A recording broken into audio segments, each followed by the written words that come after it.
നമസ്കാരം.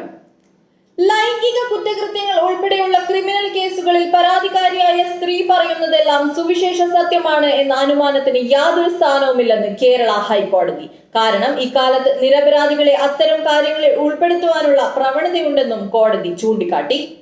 മുൻ വനിതാ ജീവനക്കാരിയെ ലൈംഗികമായി പീഡിപ്പിച്ച കേസിൽ കുറ്റാരോപിതനായ ഒരാൾക്ക് മുൻകൂർ ജാമ്യം അനുവദിച്ചുകൊണ്ടാണ് ജസ്റ്റിസ് പി വി കുഞ്ഞികൃഷ്ണന്റെ നിരീക്ഷണങ്ങൾ.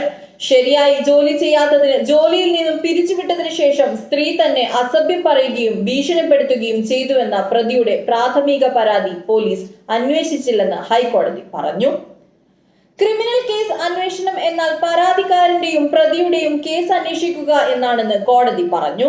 പരാതിക്കാരി മാത്രം ഉന്നയിച്ച കേസിൽ ഏകപക്ഷീയമായ അന്വേഷണം സാധ്യമല്ല. പരാതിക്കാരി ഒരു സ്ത്രീ ആയതിനാൽ എല്ലാ കേസുകളിലും അവളുടെ മൊഴികൾ സുവിശേഷ സത്യമാണെന്ന് ഒരു അനുമാനവുമില്ല. കൂടാതെ പ്രതിയുടെ കേസ് പരിഗണിക്കാതെ തന്നെ പോലീസിന് അവരുടെ മൊഴിയുടെ അടിസ്ഥാനത്തിൽ മുന്നോട്ട് പോകാം. ഇക്കാലത്ത് ഗുരുതരമായ ലൈംഗികാതിക്രമ ആരോപണങ്ങളുള്ള ക്രിമിനൽ കേസുകളിൽ നിരപരാധികളെ ഉൾപ്പെടുത്തുന്ന പ്രവണതയുണ്ട്. ഫെബ്രുവരി 24 ഉത്തരവിൽ കോടതി പറഞ്ഞു, പുരുഷന്മാർക്കെതിരായ സ്ത്രീകളുടെ ആരോപണങ്ങൾ തെറ്റാണെന്ന് പോലീസ് കണ്ടെത്തിയാൽ നിയമം അനുവദിക്കുന്നത് പോലെ പരാതിക്കാർക്കെതിരെയും അവർക്ക് നടപടിയെടുക്കുവാൻ കഴിയും എന്ന് കോടതി പറഞ്ഞു. തെറ്റായ സൂചനകൾ നൽകി ഒരു പൗരന് ഉണ്ടാകുന്ന നഷ്ടം പണം നൽകി മാത്രം നികത്താൻ കഴിയില്ലെന്നും കോടതി പറഞ്ഞു. ഒരൊറ്റ വ്യാജ പരാതി കൊണ്ട് അയാളുടെ സത്യസന്ധത, സമൂഹത്തിലെ സ്ഥാനം, പ്രശസ്തി മുതലായവ നശിപ്പിക്കപ്പെട്ടേക്കാം. ക്രിമിനൽ കേസുകളിൽ അന്വേഷണ ഘട്ടത്തിൽ തന്നെ സത്യം കണ്ടെത്താൻ പോലീസ് അധികാരികൾ ജാഗ്രത പാലിക്കുകയും വേണം.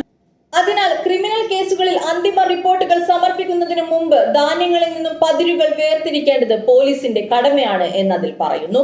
ഈ കേസിൽ താൻ ജോലി ചെയ്തിരുന്ന ഒരു കമ്പനിയുടെ മാനേജറായിരുന്ന പ്രതി ലൈംഗിക ഉദ്ദേശത്തോടെ തന്റെ കൈകൾ പിടിച്ചു എന്നാണ് സ്ത്രീ ആരോപിച്ചത്.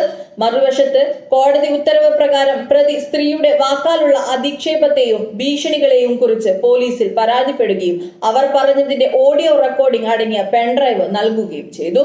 പ്രതിയുടെ പരാതി അന്വേഷണ ഉദ്യോഗസ്ഥൻ അന്വേഷിക്കേണ്ട ഉചിതമായ കേസാണിതെന്ന് കോടതി പറഞ്ഞു.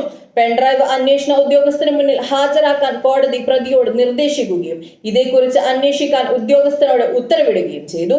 പരാതിക്കാരി ഹർജിക്കാരനെതിരെ തെറ്റായ കേസ് സമർപ്പിച്ചതായി കണ്ടെത്തിയാൽ നിയമപ്രകാരം ഉചിതമായ നടപടി സ്വീകരിക്കണം, കോടതി പറഞ്ഞു.